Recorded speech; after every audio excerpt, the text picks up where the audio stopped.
ఓం శ్రీరామచంద్ర పరబ్రహ్మణే నమః. ఓం నమో వశిష్ఠ విశ్వామిత్ర వ్యాస వాల్మీకి సుఖాదిభ్యః.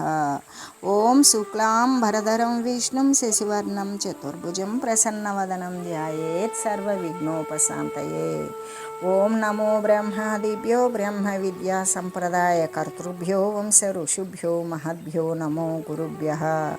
ఓం శ్రీరామో రామభద్రశ్చ రామచంద్రశ్చ శాశ్వతః రాజీవలోచన శ్రీమాన్ రాజేంద్రో రఘుపుంగవః. శ్రీ యోగ వాసిష్టము ఉపశమ ప్రకరణము. అయితే ఇంద్రియాలన్నీ కూడా తమ తమ రూపము మొదలైనటువంటి విషయాలను సాక్షాత్కరించుట యందే మగ్నమై ఉన్నవి కదా. పదార్థాలన్నీ కూడా తమ తమ పదార్థత్వాన్ని వ్యక్తం చేయటం ఎందే స్థితి కలిగి ఉన్నవి. ఇంకా వీటి యందు అహంభావము అనేటువంటిది ఉన్నదా? ఎక్కడున్నది? లేదు. అలాగే సత్వరజస్తమో గుణాలు ఈ ప్రకాశ ప్రవృత్తి మోహ రూపాలైనటువంటి తమ యొక్క వ్యాపారాల యందే సంలగ్నమై ఉన్నవి. అంటే ఈ త్రిగుణాల యొక్క సామ్యావస్థ యందు వీటిని గురించి ఒకదానితో ఒకటి సామ్యపడేటువంటి అవస్థ గురించి చెప్పాలి అంటే ఇది ప్రకృతి అని చెప్పాలి. లేదా ప్రధానమైనటువంటి లేకనే ఉన్నట్లుగా కనబడేటువంటి ఏ మాయ ఉన్నదో ఆ మాయే ఉన్నది అని చెప్పాలి. అంటే అప్పుడు అది అహంభావం అవుతుందా? దాని యందు అహంభావము అనేటువంటిది ఉంటుందా? ఉండదు. పోనీ బ్రహ్మతత్వాన్ని దిద్దామా? సద్బ్రహ్మ ఎప్పుడూ కూడా తన యొక్క స్వాత్మభావనమునందే నెలకొని ఉంటాడు. ఇక వీని యందు అహంభావము అనేటువంటిది ఉంటుందా? దాని యందు లేదు. జడ పదార్థము, దీని యందు సత్య పదార్థము. ఇది నేను అని చెప్పేదానికి ఎక్కడ అవకాశం ఉన్నది? లేదు కదా. అన్నీ చెబుతూ అంతేకాదు ఇంకా ఈ దేహమున ఉన్నటువంటి చిదాభాసుడు ఎటువంటి వాడు? సర్వవ్యాపి. అందుకే ప్రతి శరీరమునందు ఉన్నట్లుగానే ఈ శరీరమునందు కూడా ఉన్నాడు. సర్వేక సమస్తమైనటువంటి సర్వము వ్యాపించి ఉన్నటువంటి వాడు కాబట్టి సర్వకాలమయుడు. ఏ కాలాలు, భూత భవిష్యత్ వర్తమాన కాలాలు సర్వేక సమస్తము కూడా నిండిపోయినటువంటి వాడు. మహత్తర రూపుడు అయినా ఈయన కేవల పరమానంద చిదాత్మయే కాబట్టి ఇక దేహమందు అహంభావన వానికి కూడా కలగదు కదా. అంటే ఈ దేహమందు ఏ చిదాత్మ అయితే ప్రకాశిస్తూ ఉన్నదో అతడు సర్వవ్యాపి అయి సర్వదేహాలయందు ఉన్నవాడై సర్వకాలములతో నిండినవాడై మహత్స్వరూపుడైనటువంటి కేవల పరమాత్మయే అవుతాడు కదా.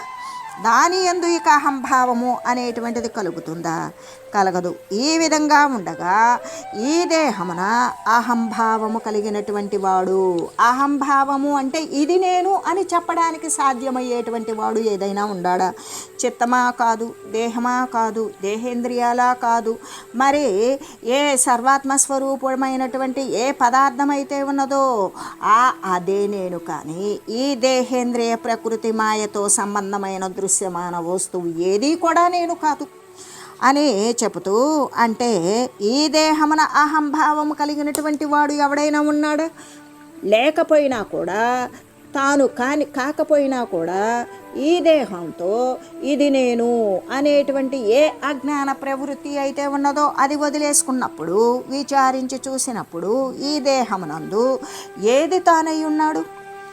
కానీ వాని యొక్క ఆకారము ఎటువంటిది? ఇది నేను అన్నప్పుడు ఈ దేహేంద్రియాల వాని ఆకారము కాదు కదా. అతడు ఎట్లు నిరూపింపబడతాడు? వాడు ఎవడు అనేటువంటిది దానికి ఒక ప్రమాణం ఏమిటి? అతని యొక్క రంగు ఎలా ఉంటుంది? అతడు దేని యందు నిండి ఉంటాడు? అటువంటి అహంభావము చేత నేనెవడు, దేనిని గ్రహిస్తున్నాను, దేనిని వదిలివేస్తున్నాను అని విచారిస్తూ ఈ విధమైనటువంటి భావము అభావాల చేత యుక్తియుక్తము కానందున, ఇది జ్ఞానము కానందున, ఇది జ్ఞానమునందు విచారించి చూస్తే ఇది సరి అయినది కాదు. అందువలన ఈ ప్రపంచమున అహంభావాభిమాని యథార్థముగా ఎవ్వరూ లేరు అనే కదా నిశ్చయమవుతుంది విచారించి చూసినప్పుడు. అంతేకాదు అహంకారరహితమైనటువంటి ఏ చిదాత్మస్వరూపుడు అనబడేటువంటి నాకు దేనితో ఏమి సంబంధం ఉన్నది? లేదు కదా. అహంకారము పూర్ణముగా ఏమై ఉన్నది అంటే అసత్తే ఉన్నది. దానికి అసలుకి ఎటువంటి సారము లేదు, దానికి ఒక ఉనికి లేదు అనే అహంకారము పూర్ణముగా అసత్తే అని ఎవడైతే నిశ్చయిస్తాడో, అహంకారము అసత్తే అని నిజంగా నిశ్చయింపబడగా ఇంకా ఎవరికైనా దేనితో ఏమి సంబంధం ఉంటుంది? నేను అనేటువంటి పదార్థము లేకపోయినప్పుడు దేనితో ఎవడికి ఏ సంబంధం ఉంటుంది? ఉండదు కదా. అట్లు సంబంధం యొక్క అభావము సిద్ధించిందనుకో, ఇంకా అక్కడ ద్వైత కల్పన రెండు అనేటువంటిది పరమాత్మ ప్రకృతి, ఈ యొక్క పరబ్రహ్మతత్వము జగత్తు అనేటువంటి రెంటితో కూడినటువంటి కల్పన అనేది ఉంటుందా? లేదు. ద్వైత భావన, ద్వైత కల్పన రెండు అనేటువంటి ఏ కల్పన అయితే ఉన్నదో అది నశించిపోతుంది. అద్వైతమైనటువంటి ఏది ద్వితీయం నాస్తి, ఏకరస పరబ్రహ్మ వస్తువు ఒక్కటి మాత్రమే ఉన్నది అనేటువంటి విషయం సిద్ధిస్తుంది అని చెబుతూ, ఏవం బ్రహ్మాత్మకం ఇదం యత్కించిత్ జగతి స్థితం సదేవాస్మి తదేవాస్మి పరిశోచామి కిమ్ముధా. ఇట్లు ఈ విధంగా ఈ జగత్తంతా కూడా బ్రహ్మాత్మకమే అయి ఉన్నది. విచారించి చూస్తే అసత్ పదార్థాలన్నీ దూరీకరిస్తే సత్య పదార్థము మాత్రమే సర్వవ్యాపకమై ఉన్నటువంటిది ఉన్నది. కాబట్టి అప్పుడు ఈ జగత్తునందు విచారించి చూసిన ఈ జగత్తు కూడా పరమాత్మ కంటే అన్యమైనటువంటిది కానే కాదు, అది కూడా బ్రహ్మాత్మకమే అయి ఉన్నది. కాబట్టి అట్టి సత్స్వరూపుడనే అయినా నేను ఎందుకు ప్రయోజనం లేకుండా నేనెందుకు శోకించాలి, నేనెందుకు దుఃఖించాలి, దేనికోసం దుఃఖించాలి? సర్వేక సమస్తం రాకపోకలు కలిగినటువంటి దేహాలు కలిగిన ఈ జగత్తు కూడా బ్రహ్మాత్మకమే అయి ఉన్నది. విచారించి చూస్తే రెండవ వస్తువు లేనిదే లేనిది లేదు. కాబట్టి అక్కడ ఏకో బ్రహ్మం ద్వితీయం నాస్తి. ఆ విధంగా రెండవ వస్తువు లేనప్పుడు నేను దేనికోసం బాధపడాలి? ఎలాగంటే ఇప్పుడు నేను అద్వైత సామ్రాజ్యమున రెండు లేనటువంటి ఏకరస మాత్రమైనటువంటి ఏ భగవత్ సామ్రాజ్యం, భగవంతుని యొక్క పరమాత్మ యొక్క సామ్రాజ్యం ఉన్నదో దాని యందు నేను వెలసిల్లుతూ ఉన్నాను కదా, అలాగా అక్కడ స్థితుడనై ఉన్నాను కదా. ఈ విధంగా జగత్తంతా కూడా బ్రహ్మాత్మకమే అయి ఉన్నది. కాబట్టి అట్టి సత్స్వరూపుడనే అయినటువంటి నేను, ఆ సార పదార్థాన్నే అయిన నేను, ఆ సత్యరూపాన్నే అయిన నేను ఎందుకు వ్యర్థంగా శోకించాలి? ఇక్కడ నేను అనేటువంటిది ఉద్దాలక శరీరం, దీనికి మార్పులు, దీనికి వ్యాధిగ్రస్తాలు, దీనికి జర, దీనికి యవనం, ఇటువంటివన్నీ ప్రాప్తిస్తాయి అనేటువంటిది లేనే లేదు.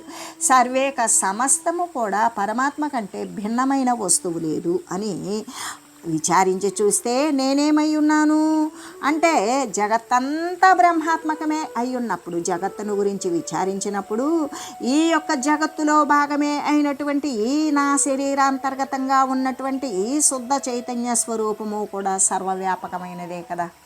అప్పుడు నేను సర్వాత్మకుడను బ్రహ్మాత్మకుడనే కదా. అటువంటి నేను ఎందుకు ఒక పనికిమాలని విషయానికి నేను ఎందుకు బాధపడాలి? ఎలాగంటే అప్పుడు నేను అద్వైత సామ్రాజ్యమున అంటే ఈ యొక్క ఏక వారాసిగా ఉన్నటువంటి సర్వ సామాన్యమైనటువంటి సర్వసాధారణంగా ఏకో బ్రహ్మం అంటే కేవలం ఒక బ్రహ్మ వస్తువు తప్ప మరొక వస్తువు లేదు అని చెప్పేటువంటి విషయమునందు ఆ ఏక సామ్రాజ్యమైనటువంటి పరతత్వమునందు నేను స్థితుడనై ఉన్నాను అని చెబుతూ, అంతేకాదు అది ఎలా ఉన్నది? ఏకమై ఉన్నది, ఒక్కటే అయి ఉన్నది, మాలిన్యరహితమై ఉన్నది. ఆ ఏకము ఎక్కడున్నది అంటే సర్వము వ్యాపించి ఉన్నది, సర్వవ్యాపకమై తానే అయి ఉన్నది. అక్కడ ఏమై ఉన్నది? శుద్ధమై స్వచ్ఛమై ఉండగా ఏంటది? ఆత్మపదము ఆ విధంగా ప్రకాశిస్తూ ఉండగా ఇంకా అహంకారము అనేటువంటి కలంకము మళ్ళీ దోషం ఎక్కడి నుండి వచ్చింది? అది అసలు ఎట్లా పుట్టింది అంటే అది లేదు కదా అని చెబుతూ, నాస్తేవహి పదార్థ శ్రీరాత్మై వాస్తేహ సర్వగః పదార్థలక్ష్మ్యాం సత్యం చ సంబంధోస్తి నా కస్యచిత్. యథార్థముగా పదార్థజాలము ఏది కూడా లేదు. విచారించి చూస్తే లేదు అని చెప్తూ ఉన్నాం, కానీ మనం విచారించి చూడకపోయినా కూడా పదార్థము అనేటువంటిది ప్రత్యేక వస్తువు లేనే లేదు. అయితే సర్వవ్యాపి అయినటువంటి ఆత్మ మాత్రమే ఉన్నది. ఏ విధంగా? విచారించి చూస్తే అక్కడ ఏ పదార్థము లేదు. ఏమీ లేదా అంటే ఉన్నది. ఏంటది? సర్వవ్యాపి అయినటువంటి ఏ ఆత్మ అయితే ఉన్నదో అదే ఉన్నది. కానీ ఆభాస మాత్రమును ఎప్పుడైనా పదార్థాల యందు సత్త సంభవించిందో ఆత్మతోటి దానికి ఎట్టి సంబంధము కూడా ఉండనేరదు. ఎలాగంటే ఇక్కడ పదార్థాలు ఏవీ లేవు కదా, సర్వవ్యాపకమైనటువంటి కేవలం ఆత్మే కదా ఉన్నది. ఒకవేళ లేకనే ఆభాస మాత్రముగా అంటే అబద్ధమైనటువంటి పదార్థాల యందు మరి ఉన్నట్లుగా కనిపించినప్పటికీ కూడా వచ్చిపోయేటువంటి స్థితి కలిగిన పదార్థాల అనేటువంటిది ఉనికి కనబడుతూ ఉన్నట్టుగా ఉన్నా కూడా వాటితో ఆత్మకు ఏ సంబంధము లేదు అని చెబుతూ ఇంద్రియైరింద్రియై రంగైర్మనో మనసి వల్గతి చిదలిప్త వపుఃకేన సంబంధ కస్య కిం కథం. స్వావయవ రూపమున కల్పించబడినటువంటి ఈ ఇంద్రియాలతోటి మనసునందే స్వప్నములాగా విజృంభిస్తూ ఉన్నది. కానీ బాహ్య పదార్థాలను సాక్షాత్కరించుటయందు అది ఏమాత్రము సమర్థవంతమైనది కానే కాదు. అంటే శరీరము నిర్లిప్తమైనది, దేనికి అంటదు. కానీ ఇంద్రియాలు బాహ్యార్థాలతో సక్తముగా కండాను ఉంటుంది. ఇంకా దేనికి సంబంధము ఉన్నట్లుగా పొసగుతుంది అని చెబుతూ, ఎలాగంటే ఇది అవయవ రూపాలైనటువంటి సర్వేంద్రియాలతో కూడా మనసునందే స్వప్నములాగానే, అంటే అవయవ రూపాలైనటువంటి సర్వ ఇంద్రియాలతో కూడా మనసునందే స్వప్నములాగానే ఏ విధంగా కలలో అనుభవించినట్లుగానే ఈ జగత్ రూపంలో విజృంభిస్తుంది. ఎలా విజృంభిస్తుంది అంటే కళను అనుభవించేటప్పుడు సత్యముగా తోస్తాయి, జాగ్రత్తలోకి వచ్చాక కళానుభవం, కళలో వస్తువులు అబద్ధమైపోతాయి. అలాగే ఈ పరబ్రహ్మమునందు ఈ జగత్తు లేకనే ఉన్నట్లుగా వస్తుంది. ఈ జగత్తు రూపంలో ఉన్నప్పుడు జగత్తు సత్యంగా ఉంటుంది. ఆ జగత్తు నుండి పరబ్రహ్మ జ్ఞానంలోకి వచ్చినప్పుడు జగత్తంతా కళ మాదిరి అదృశ్యమైపోతుంది, అబద్ధము అని తేలిపోతుంది. ఈ జగత్ కలవలో ఉన్నటువంటి వస్తువులు జాగ్రత్తలోకి ఎలా ప్రయోజనకరములు కావో అలాగే జగత్ సంబంధమైనటువంటి వృత్తులు, ఇంద్రియాలు, క్రియలు, క్రియా ఫలితాలు ఇవేవి కూడా పరబ్రహ్మ జ్ఞానమునందు అన్నీ కూడా వట్టిపోతాయి. ఏ ఒక్కటి కూడా ప్రయోజనము కలిగి ఉండవు. కాబట్టి ఏ విధంగా అంటే ఈ జగత్ రూపంలో స్వప్నంలాగానే, కలలో అనుభవంలాగానే, ఏ విధంగా జాగ్రత్త నుండి కలలోకి వెళ్ళి జాగ్రత్తలోకి వచ్చినట్లుగానే మళ్ళీ కూడా అంటే జాగ్రత్త నుండి కలలోకి వెళ్ళి కలలో లేని వస్తువులను సమకూర్చుకొని అనుభవించి జాగ్రత్తలోకి వచ్చాక అవన్నీ నశింపుకొని వస్తుంది.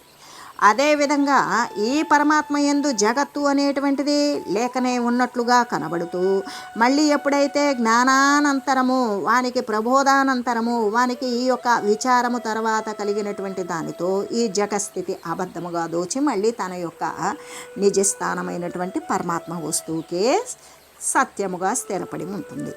ఈ విధంగా చెబుతూ అలాగే మరి స్వప్నం ఎటువంటిదో ఈ జగత్తు కూడా అటువంటిదే.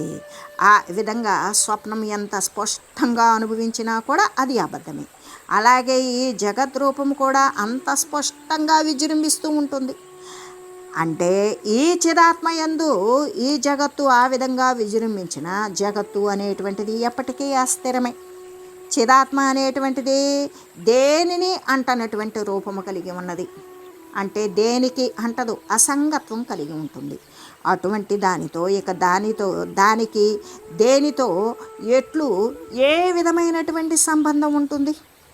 అది ఉండదు కదా అని చెబుతూ ఎలాగంటే ఉపలాయః శలాకానాం సంబంధో న యదామిదః తదైకత్రాపి దృష్టానాం దేహేంద్రియ మనశ్చితాం. పాషాణము, మణులు, లోహాలు, శలాకలకు పరస్పరము సంబంధము లేనట్లుగానే ఒకచో ఉన్నట్లు కనిపిస్తూ ఉన్నప్పటికీ ఇంద్రియాలు, మనస్సు, చేతనాలకు సంబంధము ఏమీ కూడా లేదు. ఎలాగంటే మరి ఒకే చోట ఉన్నప్పటికీ కూడా రాతి యొక్క, ఇనుము యొక్క కడ్డీలకు పరస్పరమేమీ కూడా సంబంధం లేదు. ఏ విధంగా మనం ఇంట్లో అనేక వస్తువులను ఉపయోగించుకుంటూ ఉంటాం, దేనిది దానిదే.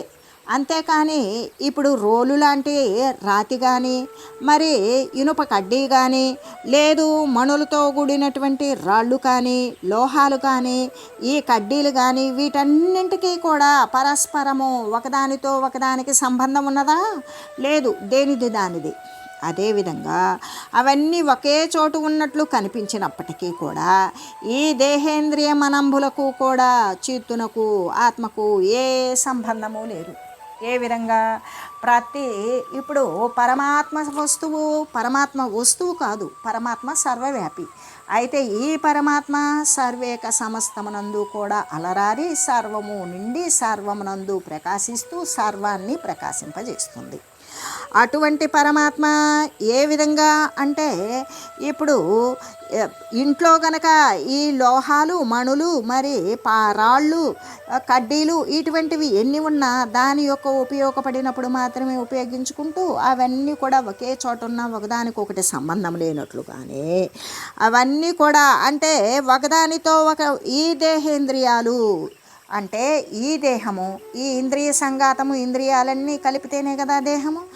ఈ దేహేంద్రియాలు మరి అంతఃకరణాలైనటువంటి మనసు, బుద్ధి, చిత్త, అహంకారాలు వీటికి కానీ, చిత్తునకు కానీ, చిత్తు అంటే ఇక్కడ ఆత్మస్వరూపం, ఆ ఆత్మస్వరూపమైనటువంటి దానికి కానీ పోనీ ఆత్మ కూడా ఎక్కడున్నది?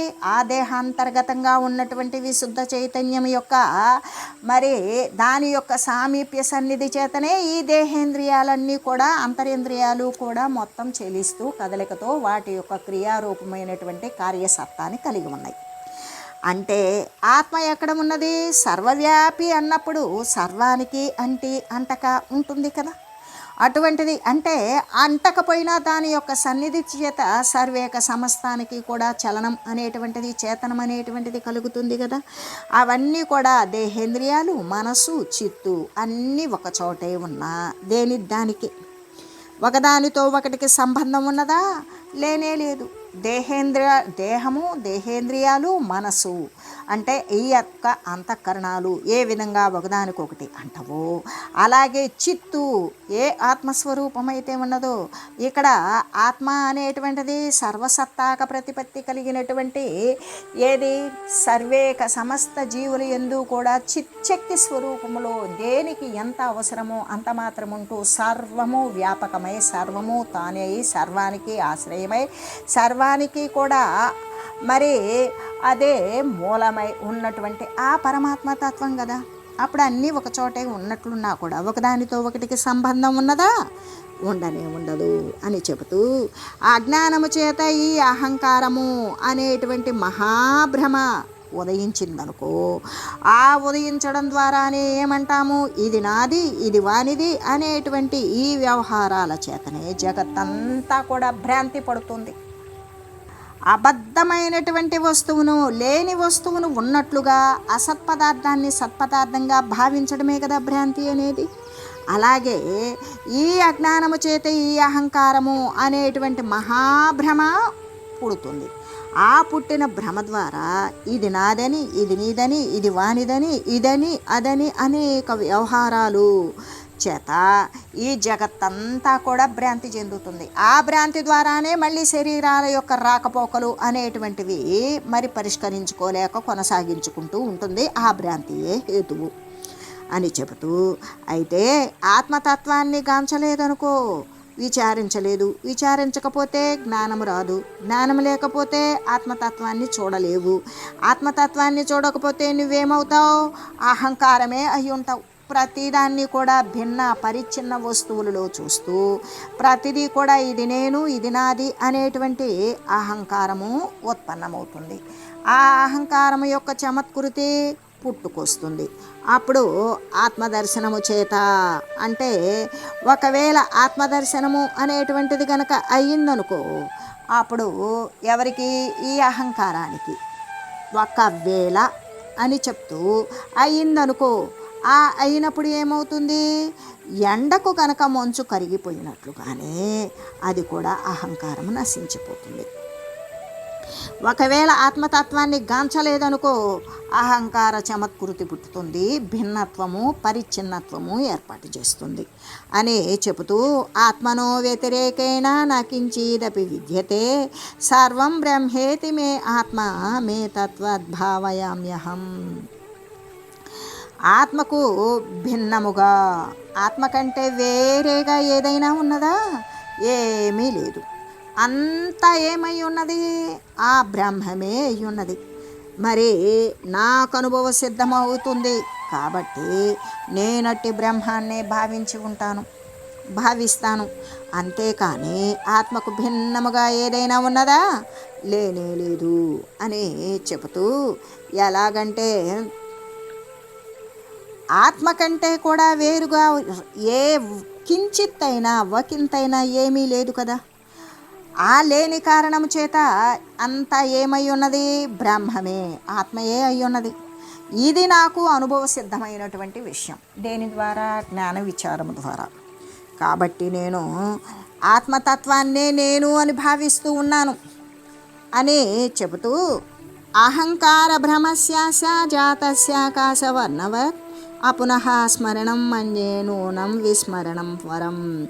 ఆకాశవర్ణములాగానే మిథ్యారూపమున ఉత్పన్నమైన ఈ అహంకార భ్రమను మరలా కూడా స్మృతి పదానికి రాకుండా ఉండేటట్లుగా పూర్ణముగా విస్మరించడమే ఉత్తమము అని నేను నిఖంగా చెప్తూ ఉన్నాను. ఆ విధంగా అభిప్రాయపడుతూ ఉన్నాను, ఆ విధంగా భావిస్తున్నాను. ఎలా? ఆకాశ రూపము వలె. ఆకాశానికి వర్ణం ఉన్నదా? లేదు.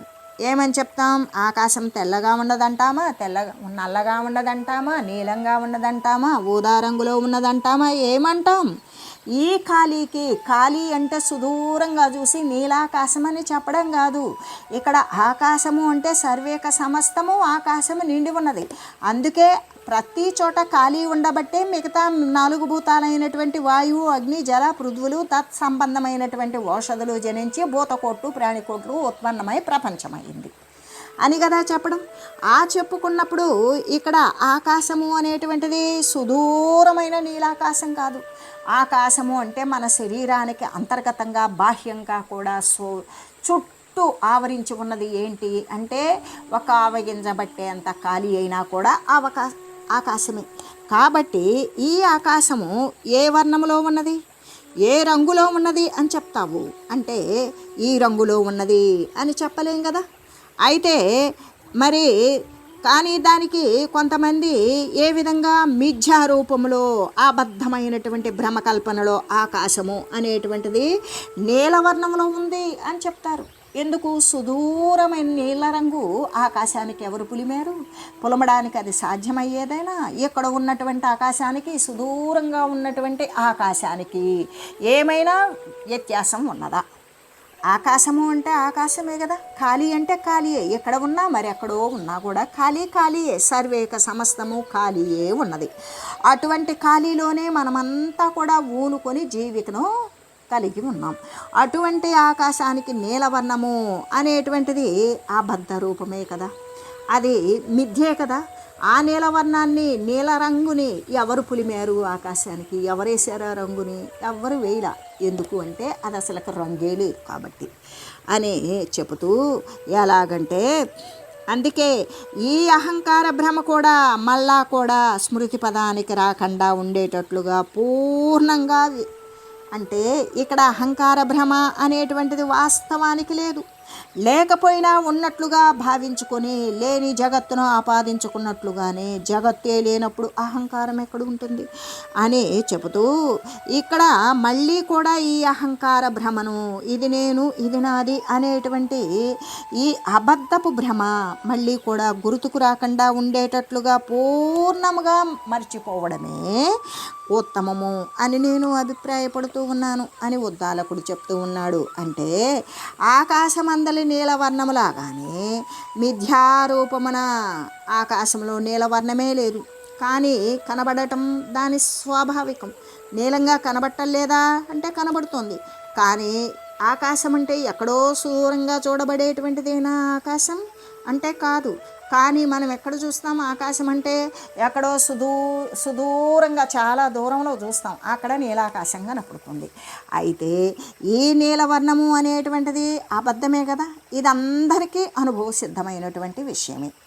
ఆ విధంగానే ఈ భ్రమరూపమైనటువంటి అహంకారము మళ్ళీ కూడా ఎప్పటికీ జ్ఞాపకం రాకుండా ఉండేలాగానే బాగా మరిచిపోవడమే ఉత్తమం అని నేను తలుస్తూ ఉన్నాను అని చెబుతూ, అంతేకాదు మూలా విద్య సహితముగా కూడా అంటే ఈ అజ్ఞానం ఎక్కడైతే గ్రంథి రూపంలో ఉన్నదో అక్కడ నుండి కూడా ఈ అహంకార భ్రమను సర్వదా అంటే సర్వకాలముల యందు కూడా త్యజించి కేవలము శాంతమైన ఆత్మతత్వముతో కూడి శరదాకాశము గనక మేఘాలు లేనటువంటి నిర్మల స్వభావము కలిగిన ఆకాశములాగానే నేను నా ఆత్మయందు స్థితుడనై ఉంటాను. వృద్ధి పొందేటువంటి ఈ యొక్క దేహాదులు అహంభావము పెక్కు అనర్థాలనే కలగజేస్తూ ఉంటుంది. అందువలనే ఈ దేహాదులు వృద్ధి చెంది వస్తూ పోతూ అనేక దేహాలను తెచ్చుకోవడం దేనికి కారణమంటే ఈ భ్రమజనితమైనటువంటి అహంకారం యొక్క అనర్థమే ఇది అయి ఉన్నది. అంతేకాదు పాప సంతాపాలను కూడా పాపాన్ని కలగజేస్తుంది, దాని ద్వారా దుఃఖాన్ని ఇస్తుంది ఈ భ్రమరూపమైనటువంటి ఈ అహంభావము అని చెబుతూ, అంతేకాదు హృదయాకాశమున అహంకారము అనేటువంటి మేఘము స్ఫురించిందో మరి దుర్వాసనలు అనేటువంటి జలము చేత తడపబడి దేహము అనేటువంటి కదంబ వృక్షమున దోషజాలము అనేటువంటి లత నలువైపులా కూడా వికాసాన్ని పొందుతూ ఉంటుంది. ఏ విధంగా మన యొక్క హృదయములో ఎప్పుడైతే అహంకారము అనేటువంటిది ప్రాదుర్భావం జరిగిందో ఇక దుష్టమైనటువంటి కోరికలు చెలరేగుతాయి. వాటి చేత మళ్ళీ కూడా అంటే విత్తనం పెడితే మొలకలు ఎలా వస్తాయో అలాగే నలువైపులా కూడా దేహాదులు అనేటువంటిది వస్తూ పోతూ ఉండేటువంటి దేహవాసనలతో కూడినటువంటి జనన మరణాలకి లోబడినటువంటి ఉపాధులే ఏర్పడుతూ ఉంటాయి అని చెబుతూ, పరలోక దుఃఖాలు పునర్జన్మను వరకు కూడా కలుగుతూనే ఉంటాయి. అంటే పరలోకం పొందుతాం దాని మీద ఆశతో, మరి అక్కడ దుఃఖాలు పునర్జన్మ వస్తుంది అంటే ఈ శరీరం పోతే మరొక శరీరం వస్తుంది, అక్కడ దుఃఖాలే. ఈ విధంగా దేహము ఉన్నంత వరకు కూడా దుఃఖాలు అనేవి నిలయమై ఉంటాయి. కాబట్టి ఈ ఇహలోక సంబంధమైన దుఃఖాలు, ఆ తర్వాత శరీరం వదిలేక పరలోక దుఃఖాలు, ఈ మరణం తర్వాత మళ్ళీ శరీరం అనేటువంటిది సంభవిస్తూనే ఉంటుంది. కాబట్టి ఈ భోగ్య పదార్థాలన్నీ కూడా ఏది అనుభవయోగ్యములైనవి అని అనుభవిస్తూ ఉన్నవో అవన్నీ కూడా నాశమయ్యేటువంటివి. కాబట్టి ఈ దుఃఖ వేదన ఎంత కష్టతరమైనదో, దీనిని నేను పొందాను, దీనిని పొందుతాను మరి అనేటువంటి ఈ యొక్క మానసికమైనటువంటి అంతఃకరణమునందు విదగ్ధం చేసేటువంటి అజ్ఞానుల యొక్క ఈ దుఃఖ వేదన ఏదైతే ఉంటుందో, బాధపడేటువంటి ఈ దుఃఖము ఏ విధంగా ఉంటుందంటే గ్రీష్మ ఋతువునందలి సూర్యకాంతమణులలాగా అగ్నివలే ఎన్నటికీ శాంతించదు. గ్రీష్మ ఋతువు అంటే వసంత ఋతువు తర్వాత ఎండ వేడిమి ఎక్కువగా తాపము కలిగించేటువంటి వేడి. దాని యందు ఇంకా మిట్ట మధ్యాహ్నము అంటే ఆ సూర్యకిరణాలు తగులుతూ ఆ గ్రీష్మ ఋతువు ఉన్నప్పుడు అగ్ని ఏ విధంగా ఉంటుంది అంటే అది ఎన్నటికీ కూడా అంత బాధతో కూడినటువంటి బాధ ఎప్పటికీ శాంతించదు. అదే అహంకారం యొక్క మరో రూపము అని చెబుతూ ఇది ఉన్నది ఇది లేదు అనేటువంటి ఈ అజ్ఞానుల యొక్క చింత ఏదైతే ఉన్నదో అది జలాన్ని ఆశ్రయించినటువంటి మేఘపంక్తిలాగాలే. మేఘాలు ఎలా తయారవుతాయి? జలము నుండి అవి ఆవిరి రూపంలో తీసుకొని పర్వతాల వైపుకు పరిగెత్తినట్లుగానే మేఘపంక్తులు మేఘాలుగా ఏర్పడి పర్వతాల వైపుకు వెళ్ళి వెళ్ళినట్లుగానే అహంకారం వైపుకు పరిగెడుతూ ఉంటుంది. ఇది ఉన్నది ఇది లేదు అనేటువంటి వాసనలతో కూడినటువంటి ఈ అజ్ఞానుల యొక్క చిత్తము అనేటువంటి విషయాన్ని గురించి తెలియజేస్తూ ఓం మంగళం శ్రీ గురుదేవాయ మహనీయ గుణాత్మనే సర్వలోక శరణ్యాయ సాధురూపాయ మంగళం. ఓం మంగళం కోసలేంద్రాయ రామాయ రామభద్రాయ చక్రవర్తి తనూజాయ సార్వభౌమాయ జానకీ వల్లభాయ శ్రీరామచంద్రాయ మంగళం. ఓ